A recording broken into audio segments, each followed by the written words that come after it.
Hi hello నమస్తే welcome to plus TV. నేను మీ శిల్పారెడ్డి. ఈ రోజు మనతో పాటు గెస్ట్ వచ్చేసి ఫోక్ సింగర్, జబర్దస్త్లో ఒక కమెడియన్గా నటిస్తున్నటువంటి నవ సందీప్ గారు మనతో పాటు ఉన్నారు. తనతో మాట్లాడి మరిన్ని విషయాలు తెలుసుకుందాం. హాయ్ అండి. హాయ్ అండి. ఎలా ఉన్నారు? నమస్తే. బాగున్నానండి. బాగున్నారా? బాగుంటేనే కదా ఇక్కడికి వచ్చేది. అంతే కదా. అంతే కదా. యాక్సిడెంట్లు ఏం కాలా? అయ్యో, ఇంతకు ముందు పాపం అయింది కదా, చెప్పారు. మానిపోయింది. ఎలా అయింది అది? అది కూడా చెప్పాలి నా ఇంటర్వ్యూలో. తప్పే ఉందండి. నేను తాగి ఏమైనా ట్రై చేశారా ఏంటి? అలా ఏం లేదు కదా. యాక్సిడెంట్లు అయింది. యాక్సిడెంట్. ఓకే, సరే. ఇంతకీ మీ ప్రాపర్ ఎక్కడ? అమ్మ నాన్న ఏం చేస్తుంటారు? మా ప్రాపర్ వచ్చేసి కడప జిల్లా రాయచోటి అండి. రాయచోటి. నాన్న వచ్చేసి వీధి నాటకాలు వేస్తూ ఉంటాడు. అమ్మ వచ్చేసి ఇక హౌస్ వైఫ్. ఓకే. చిన్నప్పటి నుంచి కూడా అదే చెప్తా, చాలా అదే లాస్ట్ ఇంటర్వ్యూలు కూడా చెప్పాను మీకు. మా నాన్న కళాకారుడు కావడంతో ఇంట్లో ఎప్పుడు ఆ సాంగులు పాడడం, అలాంటి వాతావరణం అంతా ఉండేదన్నమాట. అప్పటి నుంచి ఆయన చూస్తూ మాకు కూడా అలవాటు అయిపోయింది పాటలు పాడటం. ప్లస్ నాకు మా నాన్న కంటే ఎక్స్ట్రాగా ఒక విద్య అబ్బింది. అదేంటంటే రైటింగ్ అన్నమాట. నేను ఏ సాంగ్ అయినా చాలా బాగా రాస్తాను. చాలా మంది మెచ్చుకున్నారు కూడా రైటర్, పెద్ద పెద్ద రైటర్లు. అంటే మీ డాడీ కూడా సాంగ్స్ రాసేవాడు అప్పట్లో? లేదు, మా తాత రాసేవాడు. మీ తాత తత్వాలు అని, అప్పట్లో తత్వాలు ఉండేటివి కదా. ఓకే. తత్వాలు రాసేటోడు అనమాట మా తాత. ఓకే, సో అలా మీరు కూడా ఈ విధంగా ఫోక్ సింగర్ గా వచ్చేసారు. అవును. ఓకే, ఈ ఫోక్ సింగర్ గా మీకు బాగా ఫేమస్ తీసుకొచ్చినటువంటి సాంగ్ ఏంటి? నాకు ఫోక్ లో మంచి పేరు తీసుకొచ్చిన సాంగ్ అయితే నల్ల మబ్బులోన సాంగ్. నల్ల మబ్బులోన.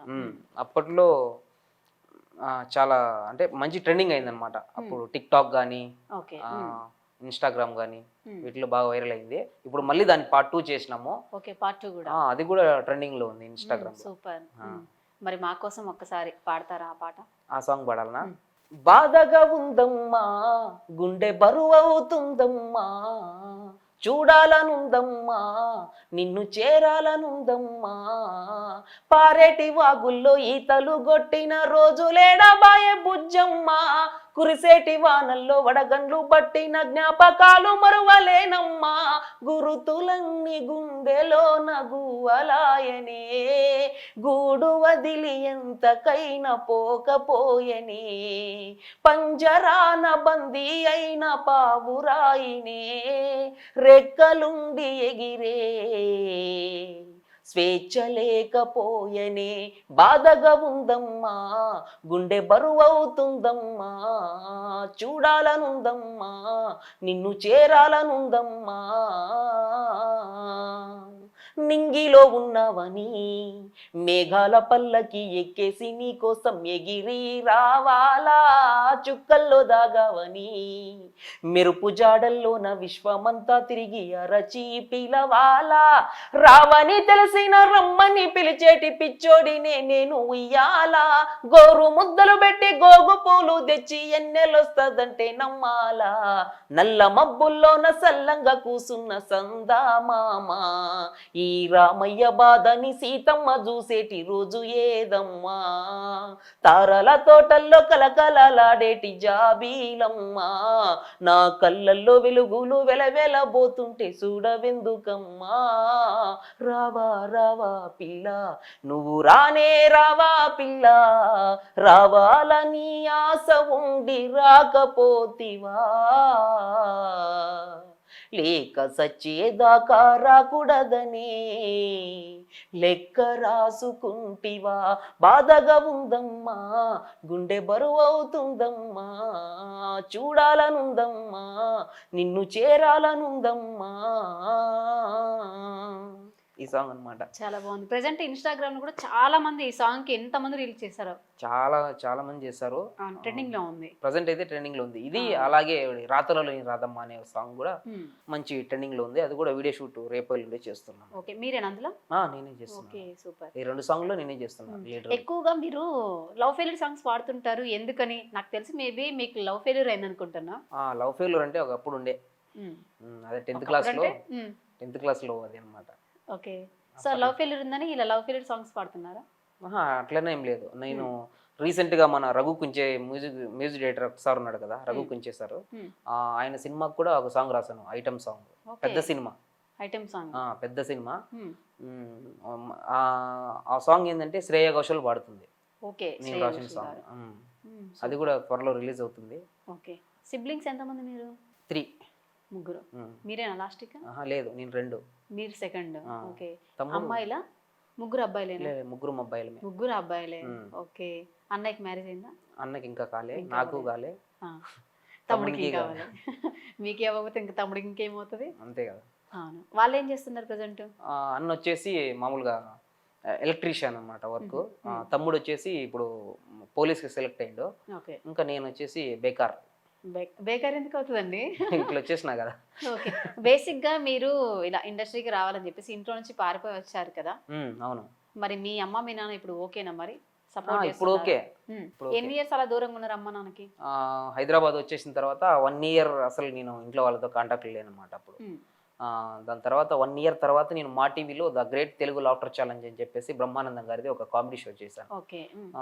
అప్పుడే ఫస్ట్ టైం టీవీలో డైరెక్ట్ టీవీలో చూసారనమాట వాళ్ళు నన్ను. ఓకే. అప్పుడు చూసి ఓకే మనోడు ఉన్నాడు, బతికే ఉన్నాడు ఓకే అని చెప్పేసి అప్పుడు అనుకొని, దాని తర్వాత ఆ షో చేసిన తర్వాత నేను ఇంటికి వెళ్ళాను. ఇంటికి వెళ్ళినప్పుడు మాత్రం పెద్ద సెలబ్రిటీ అసలు బాగా వచ్చింది ఊర్లో. అప్పట్లోనే అమ్మ ఏందిరా ఇంతమంది వచ్చినారు మా ఇంటికి, నా ఫోటో అన్నాను వస్తారు వాడు, అమ్మ ఏందిరా స్వామి టీవీలో కనపడితే ఎంత ఉంటుందా అని అనుకుని బాగా గ్రేట్గా ఫీల్ అయ్యి ఓకే మనం కూడా సెలబ్రిటీ అవుతామేమో అనుకున్నాను. కానీ ఇప్పటికీ కాలేకపోతున్నాం. అదే ఎందుకు, ఇప్పుడు ఆల్రెడీ సెలబ్రిటీ అయ్యారు కాబట్టి ఇంటర్వ్యూ తీసుకునేది మేము. ఇప్పుడు అందులో ఫస్ట్ ఛాన్స్ ఎవరు ఇచ్చారు మరి? అందులో ఛాన్స్ ఎవరు ఇవ్వాలా? ఆడిషన్కి వెళ్ళి ఆడిషన్స్కి వెళ్ళి నేను ఓన్గా ఒకటి డైలాగ్ రాసుకొని అప్పుడు ఆడిషన్లో పర్ఫామ్ చేశాను అనమాట. మీకు మీరే ఓన్గా డైలాగ్స్ రాసుకొని? అవును.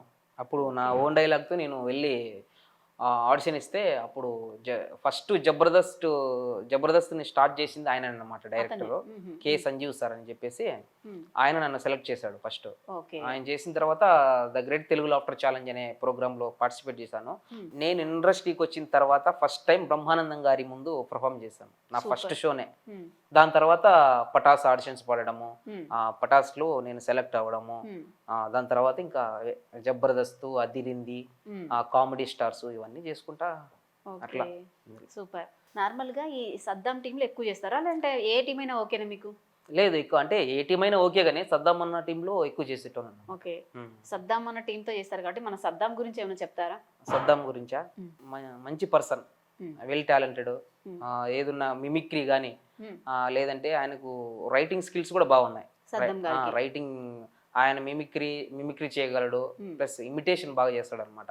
అంటే ఇప్పుడు బాలయ్య బాబు లా ఉంటారు కదా, బాలయ్య బాబు చేస్తారు. రాజశేఖర్ అయితే దుమ్ము లేపుతాడు ఆయన. ఇమిటేషన్ మీరు కూడా చేస్తారా? ఇమిటేషనా మనకు రాదు. అలా ఏం లేదా? లేడీ గెటప్ కూడా వేస్తుంటారు కదా మీరు? లేదు, అలా ఏం వేయలేదా? ఒక షోలో వేసిన తర్వాత నాగబాబు సార్ వండుకొని అది ఒక వర్డ్ అన్నాడు, అది మీకు చెప్పకూడదు. అయ్యో సరే నేను వింటా. అయ్యో అది బూత్. అయ్యో అందుకే నేను చెవులు మూసుకుంటాను. వద్దా? ఓకే. ఎనీవే, మరి ఫోక్ సింగర్ గా అయితే చాలా ఇప్పటి వరకు ఎన్ని సాంగ్స్ పాడారు అసలు? ఇప్పటి వరకు ఒక 20 పైన సాంగ్స్ పాడాను. 20 పైన. అయితే అన్ని కూడా నేను రాసుకున్నవే. ఓకే. మీరే మీ ఓన్ గా 28 సాంగ్స్ మీరే రాశారు? నేను రాసుకున్నా, ప్లస్ ఇంకా వేరే వాళ్ళు అవి తక్కువ, చాలా తక్కువ. ఒక 10 మీ ఓన్ గానే. ఓకే. అసలు ఎలా పాసిబుల్ అండి? ప్రాస ఎక్కడ తప్పదు తెలుసా మీరు సాంగ్స్ పాడితే, రాసిన కూడా? అవునవును. హౌ ఇస్ ఇట్ పాసిబుల్ అసలు? అంటే ఇప్పుడు ఆడియన్ కనెక్ట్ అవ్వాలంటే ఏదో ఒక లైన్ ఉంటే దానికి రీల్ చేయడానికి కానీ వాటికి అంటే మైండ్ లో అనుకుంటాం అనమాట.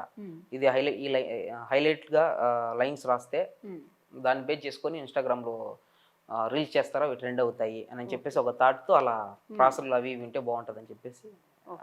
ఇంత బాగా సాంగ్స్ రాస్తున్నారు, ఎంతవరకు చదువుకున్నారు మీరు? నాది ఇంటర్మీడియట్ చదువుకున్నారు, చాలా గ్రేట్ కదా అసలు. మరి అవును. ఇంతకు ముందు యూట్యూబ్ లో మీ గురించి ఒక టాక్ వచ్చింది, ఏంది? అదే ఒక అమ్మాయిని మోసం చేశారని. దాని గురించి సెపరేట్ గా నేను ఇంటర్వ్యూ ఇవ్వాలనుకుంటున్నా. ఓకే.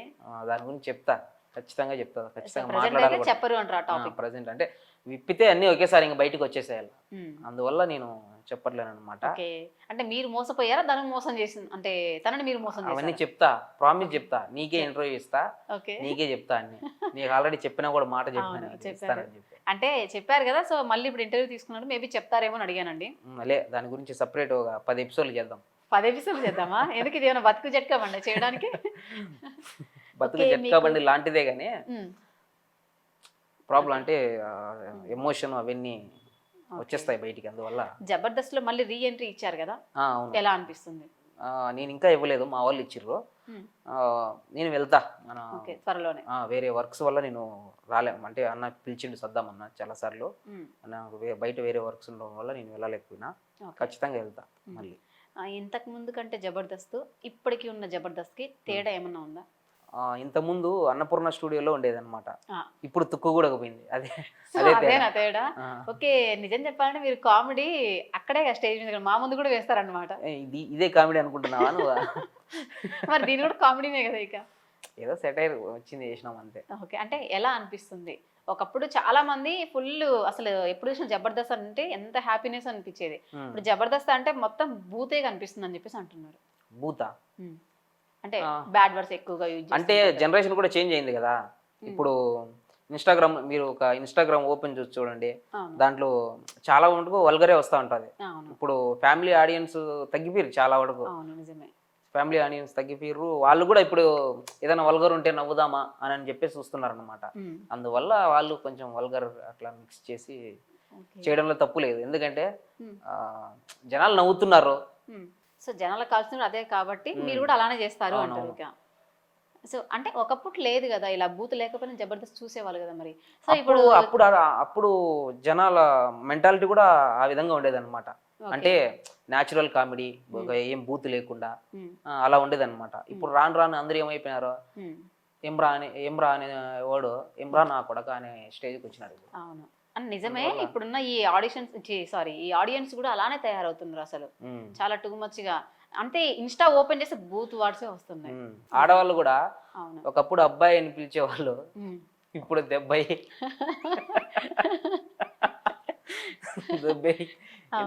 అలాంటివన్నీ అట్లా చేంజ్ అయిపోయింది అనమాట. ఇంకా ఇంకేం చేయలేము.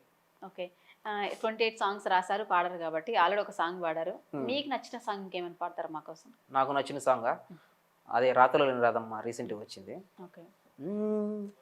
ప్రియమైన ప్రియురాలికి ప్రేమతో రాసిన ప్రేమలేఖ, స్వయమైన చేతులతో ముక్కలుగా చింపిందే మనసు లేక,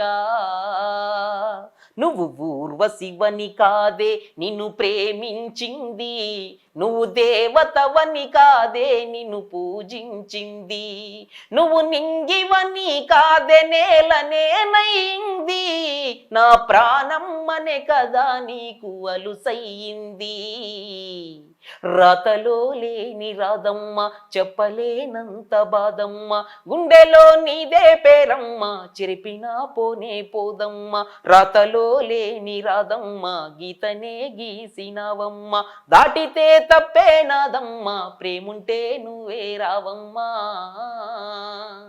ప్రియమైన ప్రియురాలికి ప్రేమతో రాసిన ప్రేమలేఖ, స్వయమైన చేతులతో ముక్కలుగా చింపిందే మనసు లేక. ఇదండి సాంగ్స్ మాత్రం చాలా బాగా పాడతారండి. ఆ రాయడం కూడా అసలు సాంగ్ వింటుంటే గూస్ బంప్స్ వస్తుంటాయి.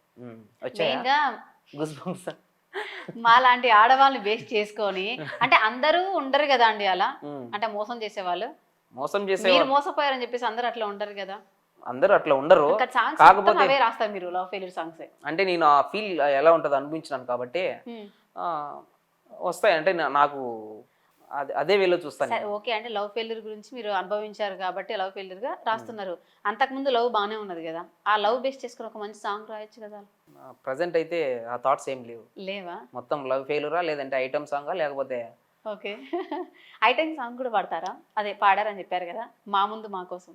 అది మూవీ సాంగ్ కదా, రివీల్ చేస్తే ఇండస్ట్రీ నుంచి బ్యాన్ చేస్తారు ఇక. ఓకే, వచ్చే ఛాన్సులు కూడా రాకుండా చేసేట్టున్నాయి. అబ్బా వద్దులే, నా వల్ల మీకెందుకు అలా. ఎనిమిది, ఇప్పుడు ఒక సాంగ్ పాడితే మీరు రెమ్యూనరేషన్ ఎంత తీసుకుంటారు? అది చెప్పనులే కానీ బాగానే తీసుకుంటా. ఓకే. సాంగ్ రాసినందుకు బేసిక్ గా బయట కొంతమంది అయితే 3K 2K అలా నేను తీసుకుంటారు. దానికంటే ఎక్కువే తీసుకుంటా. అదే అంటున్నా అందుకే. ఎందుకు కొంచెం ఫేమ్ వచ్చిందనా? ఫేమ్ వచ్చిందని కాదు, నేను బాగా రాస్తా కాబట్టి. ఉమ్, బాగా రాయకపోతే నాకు ఇవ్వద్దంట, అసలు పైసలే ఇవ్వద్దంట. బాగా రాస్తాను కాబట్టి ఎక్కువ అడుగుతాను నేను. ఓకే. ఆ, బాగా రాస్తారు కాబట్టి పేమెంట్ ఎక్కువ అవును తీసుకుంటారు. అవునులే ఇప్పుడున్నప్పుడు అవును. మనము మంచి సాంగ్ రాస్తాను. ఉమ్, వాళ్ళు అంటే కొంచెం సమ్ అమౌంట్ నేను అంత అడుగుతాను. వాళ్ళు ఏం వాళ్ళ ఆస్తులు అయితే ఇచ్చారు కదా. ఉమ్, ఆ సాంగ్ హిట్ అయితే, ఇప్పుడు నల్లమబ్బులోని సాంగ్ అంత పెద్ద హిట్ అయింది. అవును. అంతనికి ఎంత రెవెన్యూ వచ్చి ఉంటుంది. ఉమ్, ఓకే. అప్పుడు నేను తీసుకున్న అమౌంట్ చాలా తక్కువ కదా, అవును. అట్లా అన్నమాట. మీరు ఎక్కువగా అంటే కామెడీ కాకుండా ఏడుపు సీన్లు కూడా చేస్తుంటారా? ఏడుపు సీన్లా ఉమ్. నీ దగ్గర చేయమంటావా ఇప్పుడు? సరే చెయ్యండి. వద్దులే. నువ్వు ఇప్పుడు నీ దగ్గర ఏడుపు సీన్లు చేయాలంటే ఉమ్, నువ్వు చచ్చిపోవాలి ఇప్పుడు. వద్దు, నేను చావను. నేను పక్కన వాళ్ళు చంపారక్క, నేను అసలు చావా. అయితే ఏడుపు కూడా రాదు నాకు. అవునా? అంటే కమెడియన్ గానే అవ్వాలని ఎందుకు ఎంచుకున్నారు? మీకు ఇష్టమా? అంటే కామెడీ అనేది కాదు కానీ, అవకాశం వచ్చింది ఇప్పుడు. ఎన్నో అంటే ఇండస్ట్రీకి వచ్చిన తర్వాత ఉమ్, ఏదో ఒక దాంట్లో ఉమ్, ఇదైతే బాగుంటుందని ప్రతి ఒక్కరు కోరుకుంటారు అనమాట. అవును. దేంట్లో ఒక దాంట్లో వర్క్ దొరికితే బాగుండని చెప్పి. అవును. అలా నేను ఇండస్ట్రీకి వచ్చినప్పుడు నాకు వర్క్ దొరికింది ఈ కామెడీలో అనమాట. ఓకే. అందువల్ల నేను ఉమ్, ఏ రోల్ ఇచ్చినా చేస్తాం. ఇంత లాస్ట్ టైం సైతాన్ అనే ఒక వెబ్ సిరీస్ వచ్చింది, మన హాట్‌స్టార్‌లో ఉంటుంది. ఓకే. దాంట్లో కూడా చేశాను మంచి రోల్. మూవీస్ కామెడీ కూడా చేస్తున్నారా? మూవీస్ కూడా చేస్తున్నానండి. ఇప్పుడు 2 ఇంతకు ముందు రిలీజ్. ఏమైనా చేశారా మూవీస్? ఇంతకుముందు ఏం చేయలేదు కానీ చేసినవి రిలీజ్ కున్నాయి. రిలీజ్ ఉన్నాయి. ఓకే. మూవీ నేమ్ ఏంటి చెప్తారా? అట్లా అది కూడా రివీల్ సిద్ధాలోకం ఎలా ఉంది నాయన అని చెప్పి, ఏంటిదండి? సిద్ధాలోకం ఎలా ఉంది నాయన అనే ఒక మూవీ వచ్చేసి ఉమ్, యాత్ర movie director Mahi Raghav sir గారు చేశారు దాన్ని. ఓకే. అది మంచిగా వచ్చింది, చాలా మంచిగా మీ వచ్చింది. క్యారెక్టర్ ఎటువంటిది అందులో? అందులో నా ఒక సర్పంచ్కి అసిస్టెంట్ అనమాట నేను. ఓకే. చాలా బాగా వచ్చింది. షూట్ మొత్తం అక్కడ మదనపల్లి మదన్ గుర్రంకొండ సైడ్ చేసాము. ఓకే. చాలా బాగా వచ్చింది. ఇప్పుడు ప్రెసెంట్ ఏం చేస్తున్నారు ఇక? ప్రజెంట్ ఇంకా అదే సాంగ్సే, ఓన్లీ సాంగ్స్? ఓన్లీ సాంగ్స్ చేస్తున్నా. ప్లస్ అదే మళ్ళీ 2 సాంగ్లు ఉన్నాయి, వేరే ఛానల్ వాళ్ళు అడిగారు అనమాట, ఓకే. వాళ్ళకి చేస్తున్నాను ప్రజెంట్. సో ఓన్లీ సాంగ్సే. ఓన్లీ జబర్దస్త్ లో రీ ఎంట్రీ కోసం వెయిటింగ్. అవును, అది నేను పోతే అయిపోద్ది అంతే. సో పిలిచారు కాకపోతే నేను వెళ్ళలే. మరి సద్దాం గారు పేమెంట్ విషయం పర్ఫెక్ట్ గా ఇస్తారా? ఇస్తారు ఖచ్చితంగా. అంటే టీమ్ లీడర్ కి ఎక్కువ పేమెంట్ ఉంటది, పక్కన వాళ్ళకి కొంచెం ఆర్టిస్ట్ తక్కువ ఉంటుంది. అవునండి, ఇప్పుడు ఎవరికైనా టీమ్ లీడర్కి ఎక్కువ ఉంటుంది. వాళ్ళు అంటే వాళ్ళకి వచ్చిన దాంట్లోనే వాళ్ళు ఇవ్వాలన్నమాట. అందరికీ అంటే అలానే కొంతమంది పేమెంట్ లేట్ గా ఇస్తారు అని అట్లేం లేదు. అంటుంటారు. వాళ్ళు అంటే కంపెనీ వాళ్ళు లేట్గా ఇస్తే వీళ్ళేం చేస్తారు, వీళ్ళ డబ్బులు ఇవ్వాలన్నా మాక. అలానే కాదు, ఏమో చెప్పలేం కదా అండి. అంటే త్వరగా ఇచ్చినా గానీ, వాళ్ళకి జల్దీ ఇచ్చినా గానీ మీకు లేట్ గా ఇస్తారేమో. అట్లేం లేదు, అలా ఏముండదా? అట్లేం. ఓకే. రియాజ్ గారి గురించి ఒకసారి ఏమైనా చెప్తారా మా కోసం? ఎందుకంటే తను ఆల్రెడీ ఒక దసరా మూవీ చేశారు, నీకు బెస్ట్ ఫ్రెండ్ అని విన్నాము. రియాజ్ గారు నిన్న కూడా నాతో ఫోన్ మాట్లాడించారు కదా మీరు. సో అంటే ఇండస్ట్రీకి వచ్చిన తర్వాత నాకు అంత బాగా కనెక్ట్ అయిన మనిషి వాడు. ఎప్పటి నుంచో మేము, వాడు అసలు నేను పట్టా చేసేటప్పుడు వాడు ఇంకా యాక్టర్ కాలే. అవును. అప్పటి నుంచే నాకు పరిచయం, ఒకే రూమ్ లో ఉన్నాము. అప్పటి నుంచి కూడా మంచి స్నేహితుడు నాకు. ఇక్కడ ఇండస్ట్రీలో నాకు దొరికిన మంచి స్నేహితుడు రియాజ్ గారు. తనకి మ్యారేజ్ అయ్యి డైవర్స్ అని చెప్పేసి అని విన్నాను. అది ఏమో తెలియదండి మనకి. అవునా? అంటే నార్మల్ గా ఒక టాక్ వచ్చింది. సో మీ ఫ్రెండ్ కదా, జస్ట్ నాకైతే తెలియదు. మీ వైపు నుంచి ఏమైనా తెలుసుకుని ఉంటే అది నాకు నేను చెప్పలేను. అట్లేం కాలే వాడికి. ఓకే. ఇండస్ట్రీలో మీకు కమెడియన్ లో ఎవరు ఎక్కువ ఇష్టం మీకు? కమెడియన్స్ లోనా సద్దాం అంటే ఆయన కామెడీ కానీ ఆయన టైమింగ్ కానీ వేరే లెవెల్. నార్మల్ గా నిజంగా అందులో కొడుతుంటారా అండి, లేదంటే ఎలా? అంటే అన్ఎక్స్పెక్టెడ్ గా కొన్ని సందర్భాల్లో తగులుతాయి దెబ్బలు. నన్ను కూడా చాలా సార్లు కొట్టిరట. వీపు మొత్తం ఎర్రగా కొట్టిందంటనా కొట్టారా? కొట్టిర్రు. ఓకే. అంటే మీకు కూడా అంత స్పృహ లేకుండా కొట్టించుకున్నారా ఏంటి? కొట్టిండ్రంట అంటున్నా. అట్లే అంటే ఇప్పుడు స్కిట్ చేస్తా ఉంటాము, ఏదైనా టీచర్ స్కిట్ ఉంటుంది, ఒక బెత్తంతో స్టూడెంట్స్ కొట్టాలా, అప్పుడు వచ్చి నిజంగానే కొడతారు అనమాట. ఓకే. వాతలు పడతాయి అప్పుడు. అవునా? మరి ఆ పెయిన్ భరించుకొని కూడా మీరు ఎలా పాసిబుల్ అండి మరి? అది అసలు పెయినే కాదు. చిన్నప్పుడు మా నాయన కొట్టిన దానికంటేనా. అంటే చిన్నప్పుడు వేరు ఇప్పుడు వేరు కదా. అట్లనే కాదు, అంటే బెత్తం దెబ్బలు కదా, కొంచెం సురుకు అనిపిస్తుంది అంతే. మళ్ళా స్టడీ. సో భాస్కర్ గారు, సద్దాం గారు, మీరు, రియాజ్ గారు ఒక టీం కదా. సో ఎలా ఉండేది మీ టీం మొత్తం? అందరం ఒక ఫ్రెండ్లీగా ఉంటాం. అంటే ఏదో వీడు వచ్చినాడు చేసినాడు పోయినాడు అని కాకుండా, ఏదన్నా ప్రాబ్లం వచ్చినప్పుడు కానీ భాస్కర్ అన్న ఏమైందిరా, కొంచెం బాగా చూసుకో, లైఫ్ని సెట్ చేసుకో, అది ఇది అని చెప్పడం, సలహాలు ఇవ్వడము. సద్దాం అన్న కానీ యాదమ్మరాజు అన్న కానీ వీళ్ళు మొత్తం చాలా బాగా అసలు అంటే ఒక ఫ్యామిలీ లాగా ట్రీట్ చేస్తారనమాట. ప్రజెంట్ అయితే మీకు ఆల్రెడీ ఒక లవ్ ఫెయిల్యూర్ అయిపోయింది, మళ్ళీ ఏమైనా లవ్ లో పడ్డారా? లవ్లో పర్లేదు కానీ ఇందాక వస్తా అంతే కింద పన్నా. నిజం. అయ్యో సరే ఓకే, కింద పడ్డారు పైన పడ్డారు, ఎలాగైతే ఇప్పుడు ఇంటర్వ్యూకి వచ్చారు మా కోసం. అవును. సో ఏమైనా లవ్ ఏమన్నా ఉందా మీకు? ప్రజెంట్ అయితే లవ్ ఏం లేదు, మొత్తం వదిలేసిన. ఓకే, అసలు ఒపీనియన్ ఏంటి లవ్ మీద మీకు? ఆ, గుడ్డా బ్యాడా? గుడ్డు బ్యాడ్ రెండు ఉంటాయి. సక్సెస్ అయినకి గుడ్డు, ఫెయిల్యూర్ అయినకి బ్యాడ్. అది లవ్ ఫెయిల్యూర్ సాంగ్స్ కాకుండా మంచి లవ్ సాంగ్స్ ఏమైనా రాసారా? లవ్ సాంగ్స్ అంటే అదే ఇప్పుడు నువ్వు లవ్ అంటే గుర్తొచ్చింది, లవ్ మీద కూడా ఒక సాంగ్ రాసిన. ఓకే, అంటే లవ్ చేస్తే బాధల గురించా లేదంటే? బాధల గురించి కాదు, లైఫ్ చేస్తే లవ్ చేస్తే హ్యాపీనెస్. లవ్ చేస్తే పోతావరా అని చెప్పి. సరే లవ్ చేసేది మీరు ఎక్కడికి వెళ్ళలేదు కదా, ఇప్పుడు ప్రశాంతంగా హ్యాపీగా ఉన్నారు కదా. ఉన్నానులే కానీ దాని మీద ఒక సాంగ్ రాశాను, వినిపిస్తాను మీకు సరదాగా. ఉమ్.